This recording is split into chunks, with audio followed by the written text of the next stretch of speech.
It's another edition of Time About the Movies, and today we're taking a look at the films of November 22nd, 1996.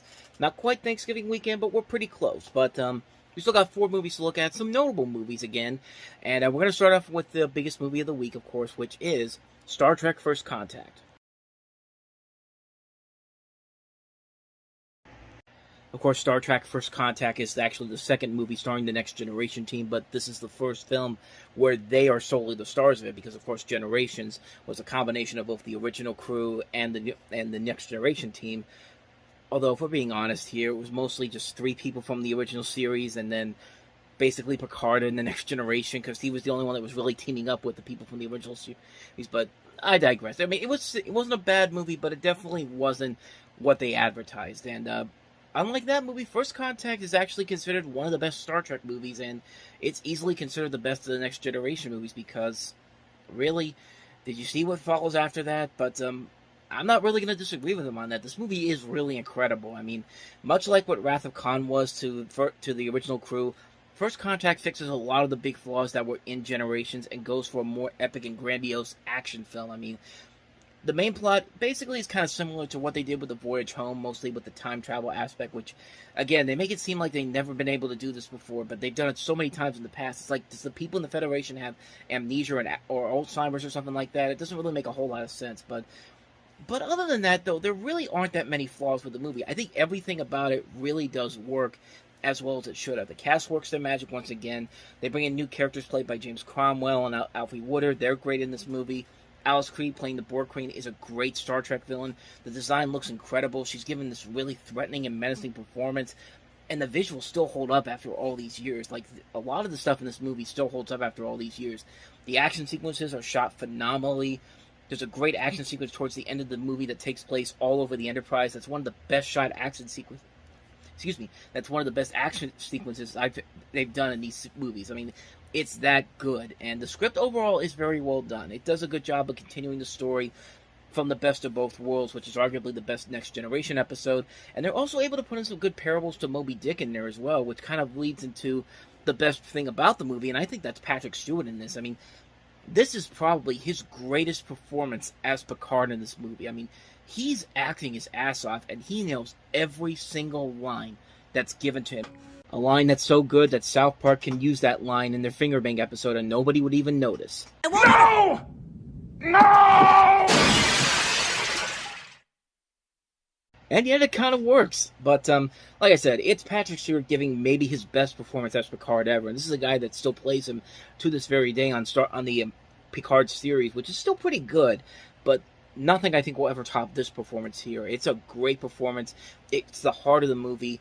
It's as good as a Star Trek movie as you can get. It's the Wrath of Khan for the Next Generation team. It creates a great story, taking from an episode that's been done in the past. It has a great performances all around, action sequences that still hold up after all these years, a really good script, fantastic music.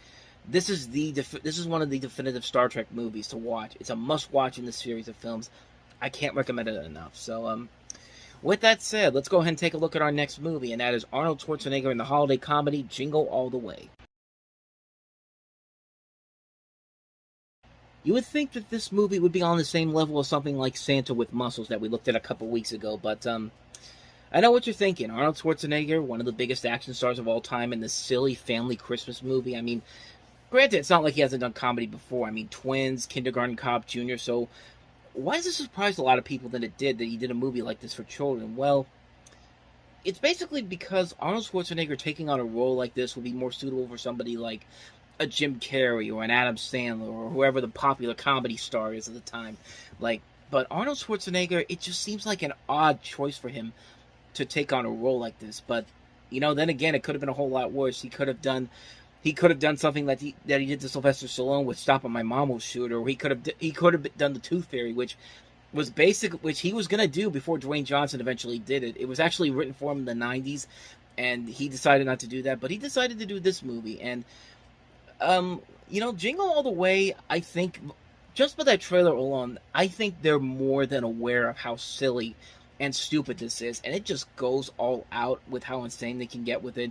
It's got the cheesy Schwarzenegger lines, it's got the over-the-top comedy, it's got the sense of we don't give a fuck what we're doing, we just want to have fun mentally to it, and for that, I kind of admire the movie for that. It never takes itself seriously whatsoever. And I think there are things to actually admire about the movie. I think both Schwarzenegger and Sinbad do work off each other very well. You also got Phil Hartman playing the great asshole character we've come to know and love him for, the roles he's been in. Some of the jokes actually do work here, and the concept about getting a Christmas gift at the last minute is a good concept, and it's a good satirical concept when you also consider this came out in 1996. What else came out in 1996? Tickle Me Elmo, the Tickle Me Elmo toy from Sesame Street. And if you were around back at the time, you knew how crazy popular that toy was. Like, it was basically what the Cabbage Patch Kids were in the 1980s. Like, people went to toy stores and just couldn't get, and just had to get their hands on it. They didn't. They'd fight you. You'd fight them for it. There'd be brawls all over the place. Kids would be upset that they didn't get it. It was that popular back then, and it just goes to show you how times have changed in the 30 years since then. Because, like, I think that was the last time people really went nuts over something like over a specific toy like that. But nowadays we have the internet and online shopping. You can get that stuff easily. But it's done pretty well here. It's kind of a satirical. It brings like a little satirical edge to it here, and the film does a pretty good job as that. But then again, some of the other acting is not that great here. Rita Wilson is kind of wasted here playing the wife of Arnold Schwarzenegger's character. Jake Lloyd doesn't have a whole lot of charisma to him, and many of the jokes around him kind of fall apart pretty badly, but I mean, he's not terrible in the movie, and in fact, this was the thing that got him the role in Phantom Menace, and for what he had to do, I'll give him credit for what he had to do. He did a pretty good job with it, but a decent job, I should say, not a pretty good job, but it could have been a lot better, but here's the difference between Jingle All the Way and some other movies that have come out as of late, like, Surviving Christmas, or Christmas with the Cranks, or Deck the Halls, or A Christmas Story 2, or even the Jingle All the Way sequel with Larry the Cable Guy. Actual effort was put into this movie. You could tell the effort was put in there. The people who made this movie knew exactly what they were doing. They knew that what they were making was stupid, but they said, hey, let's just go and have fun with it. And there's definitely a sense that this cast having fun with the material given here worked. We saw it in Space Jam the week before. Regardless how dumb it is, it still works pretty well for what they were trying to do. And yeah, it's Arnold Schwarzenegger, the biggest star in the world at the time, in a Christmas movie. I mean, what more do you have to say about it? It's stupid, it's nonsensical, but it's fun to watch for how bad it is nonetheless. It's the perfect definition of a nostalgic guilty pleasure, and during the holiday season, I at least have to watch it once a year. That's one of those movies I have to watch every single year. I know how terrible it is, I know it's not that great of a movie, but you know what? They know it too. It's one of my biggest guilty pleasures of all time, so I love this movie to death, man. I can't help it. If you can go in there with that sense of humor, with a good sense of humor, and knowing what they're doing is pretty stupid and nonsensical, I think you'll have a pretty good time with it. But I know some people that don't, but that's okay with me. But that's Jingle All the Way. Let's go ahead and move on to our next movie, and that is Jeffrey Rush in the movie Shine.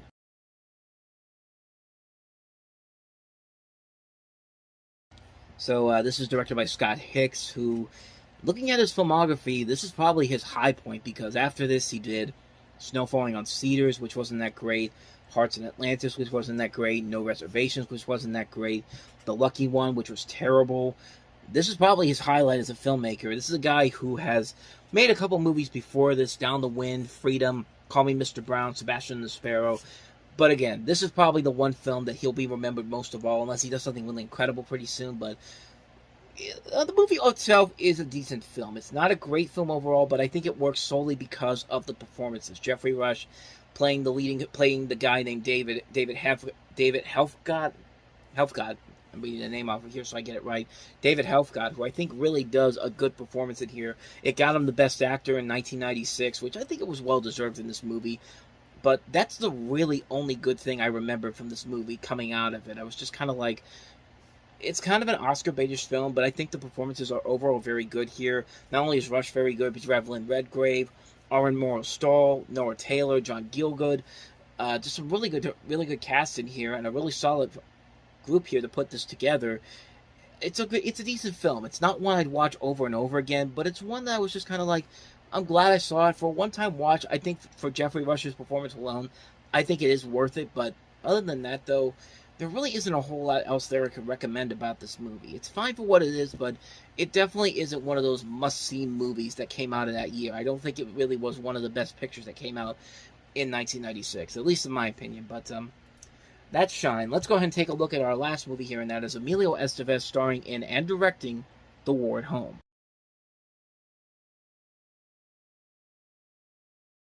Why do I get the feeling that Family Guy, when they did their Thanksgiving episode where Joe's son comes back from the war in Iraq and he kind of has this new perception on life and how is after what happened to him in there, I feel like they took a lot from this movie because I saw a lot of that in that episode in this movie, in just that trailer alone. But yeah, this is The War at Home. This is Emilio Estevez's third film that he directed. He actually made this as part of a deal with Disney, who basically, he appeared in D3 The Mighty Ducks, and then he would get to do this movie.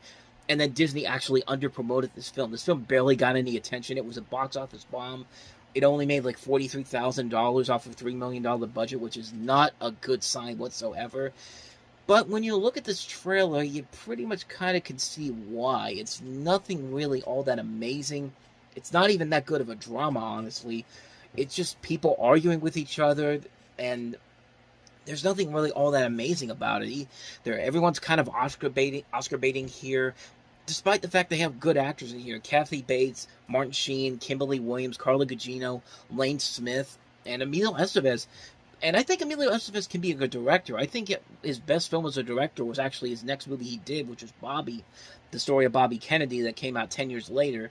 I think that's a much better movie from him. But this, it just feels like he's awards baiting here. Like this is not a movie that really has a lot of interesting characters. It's a story that doesn't really have anything that engaging about it. There's nothing too exciting about it. The emotional moments in here feel very manipulative. It just doesn't work as a movie overall. And Estevez has proven to be a solid filmmaker over his career, not only as an actor but as a director too. But it just feels like he was forcing it on this movie. Like it doesn't feel like his heart was in the right place when he made this movie. At least in my opinion, I think that's what happened with this movie. I think that's why it doesn't work very well. But I don't know.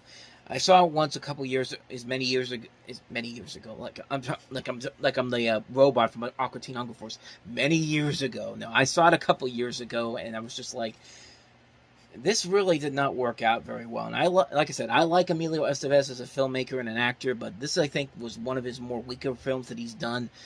Like I said, I think his best movie he directed was Bobby, which I think was a much better movie. This one, not so much. So, yeah, that's The War at Home. So with that said, that wraps up another edition of Time About the Movies. Next time we meet, we'll look at Thanksgiving weekend with 4 movies, including Glenn Close in one of Disney's early live-action adaptations of one of its classics, 101 Dalmatians. We also have Daniel Day-Lewis in The Crucible, Billy Bob Thornton in Sling Blade, and also Zero Kelvin. So 4 movies to look at next time around, and we'll delve into those on the next episode. But until then, thank you very much for watching, and if you want to see more videos like this, please hit the playlist on the next page, check out the previous episode, and I'll see you guys tomorrow for another episode. So thank you very much for watching. I'll see you next time, and until then, as always, take care.